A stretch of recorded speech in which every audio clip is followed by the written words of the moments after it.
Cette série de vidéos, nous allons vous présenter une série de manipulations qui mettront en pratique le cours des mesures des grandeurs électriques. Alors, la première manipulation est intitulée « Mesure directe de la tension électrique ». Cette manipulation a pour but de déterminer directement la tension électrique ainsi que l'erreur commise lors de la lecture. Eh bien, nous savons très bien que toute mesure est entachée d'une erreur et nous avons deux types d'erreurs. Nous avons l'erreur systématique ainsi que l'erreur accidentelle. Alors, l'erreur systématique, c'est parmi les erreurs qui sont dues aux appareils de mesure. Ce sont des erreurs qui sont dues aux... la classe de précision des appareils de mesure. Nous allons essayer de déterminer la mesure de la tension ainsi que on va essayer de déterminer directement l'erreur qui sera commise lors de la lecture ou lors de l'utilisation d'un appareil de mesure, d'un voltmètre bien sûr, tout en connaissant la classe de précision de cet appareil.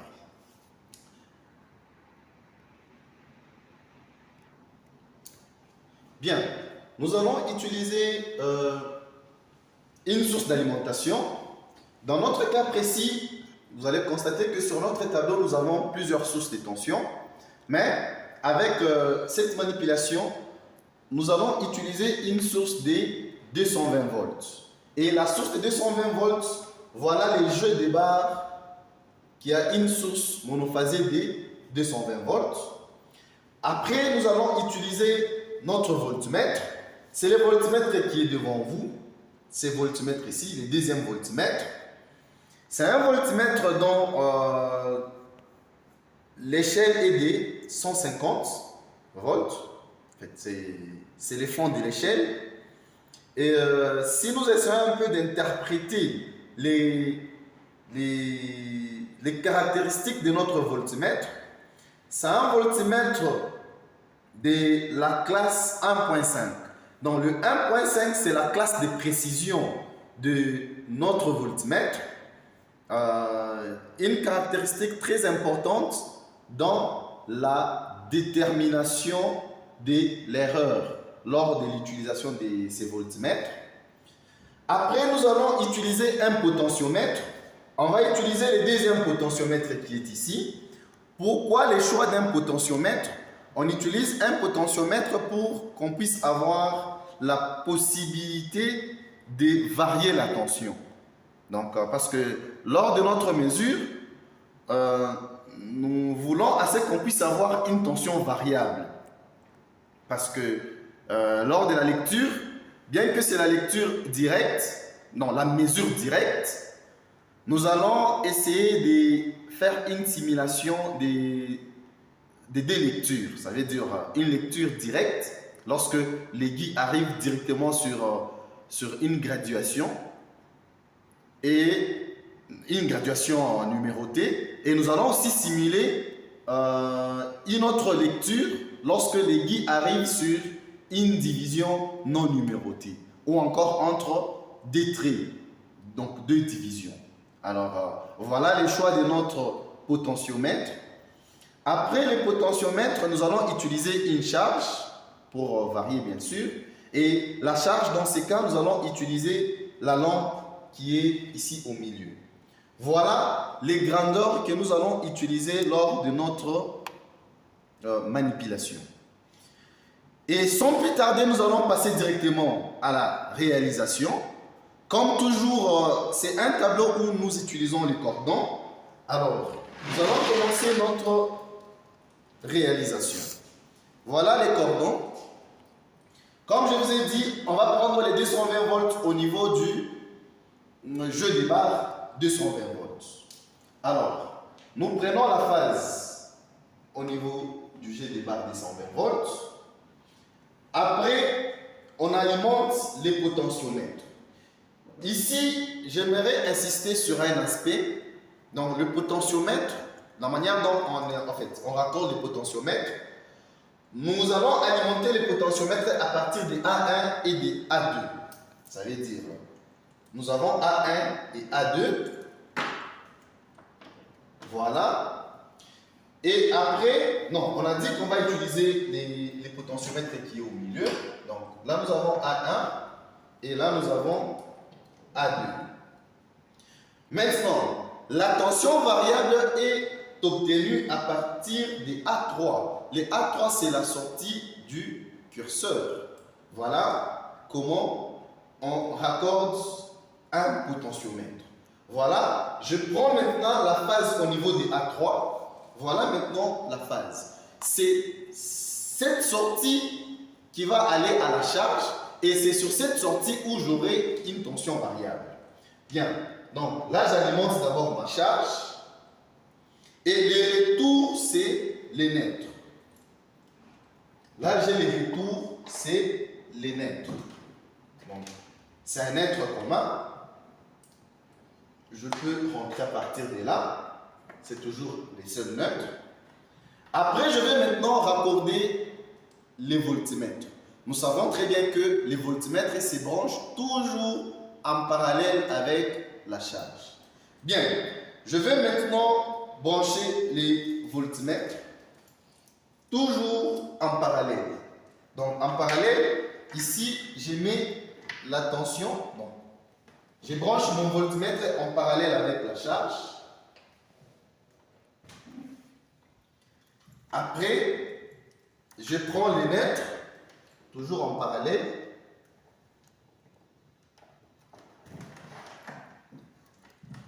Bien, voilà, j'alimente les voltmètres. Ainsi, je viens de terminer la réalisation.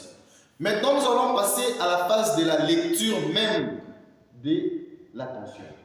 Dans cette phase, je tiens déjà à vous donner comment trouver la valeur mesurée.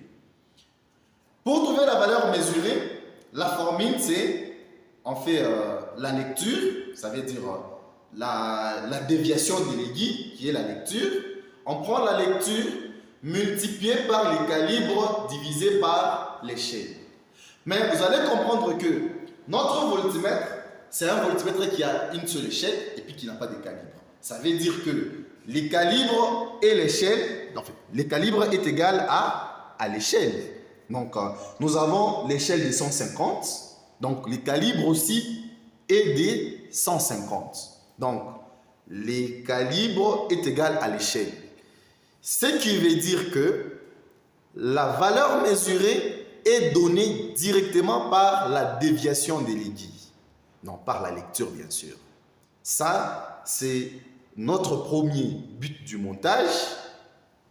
Le deuxième but, c'est déterminer l'erreur qui sera commise lors de notre lecture.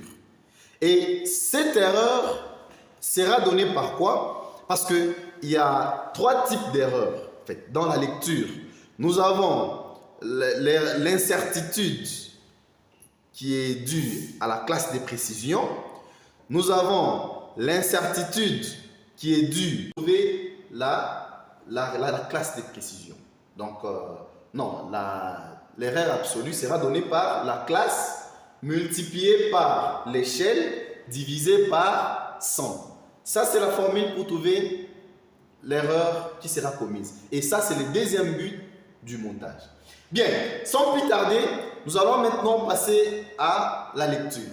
Bien, on commence d'abord par fermer notre sectionnaire porte-fusible. Là, je ferme les sectionnaires porte-fusibles.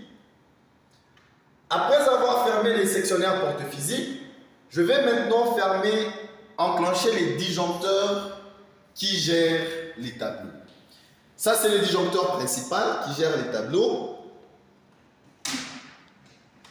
Après, il me reste à enclencher maintenant les disjoncteurs qui contrôlent les jets de barre 220 volts. Et les disjoncteurs qui contrôlent les jets de barre 220 volts, c'est ces disjoncteurs. Je l'enclenche. Voilà. Et on va essayer un peu de régler les voltmètres, non, les potentiomètres. On va essayer de régler les potentiomètres.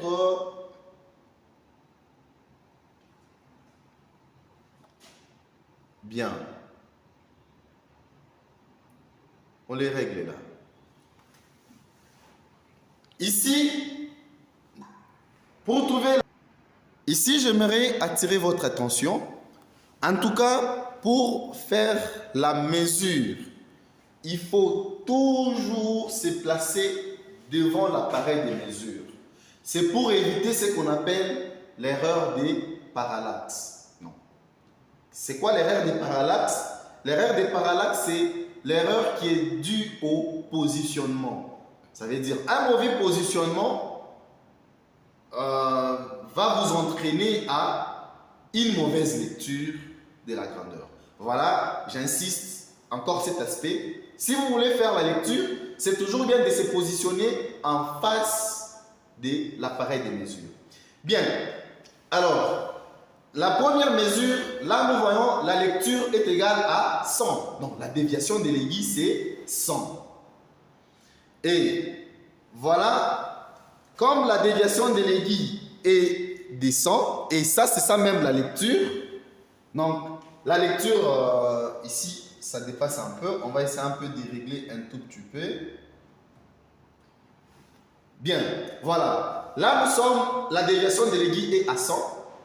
C'est que déjà cette déviation correspond directement à la valeur mesurée. Donc ici la tension est de 100 volts. Bien, maintenant nous allons essayer de simuler une autre lecture. C'est lorsque vous êtes là. Voilà. Lorsque vous vous retrouvez là-bas.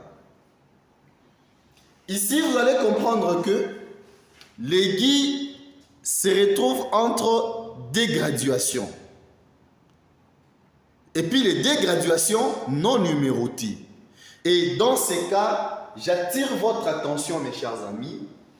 Vous devez connaître, avant d'effectuer la lecture, vous devez connaître quelle vaut la valeur d'une division. Et pour trouver la valeur d'une division, on applique la formule suivante. On prend la valeur numérotée à droite moins la valeur numérotée à gauche sur le nombre de divisions. Si dans notre cas précis, la valeur numérotée à droite c'est 100, la valeur numérotée à gauche c'est 50. Si on fait 100 moins 50, on va trouver 50. Et on va faire 50 divisé par le nombre de divisions. Donc, de 50 à 100, nous avons 10 divisions. Donc, ce que nous allons faire, 100 moins 50 sur 10. Ce qui va nous donner 5. Donc, une division vaut 5 volts, 5 volts, 5 volts. Comme dans notre cas, déjà là, nous voyons, nous sommes déjà à 50. Comme on a déjà dépassé les milieux, donc un long trait, mais qui n'est pas numéroté, c'est que le long trait, c'est au milieu. Donc, on est déjà au-delà de 75 volts. Maintenant, nous allons compter. Après le long trait qui n'est pas numéroté, donc nous sommes à la deuxième division. Ça veut dire, nous sommes à 75. Après 75, c'est 80. Et puis après 80, c'est 85. Donc, notre lecture ici, c'est 85 volts. Bien. Donc, la lecture est de 85 volts. Maintenant, il va nous rester à déterminer la classe des précisions. Bien. Donc, voilà la première lecture qui s'intitule « La mesure directe de la tension ». Bien. Merci. Bien. Nous allons maintenant passer à la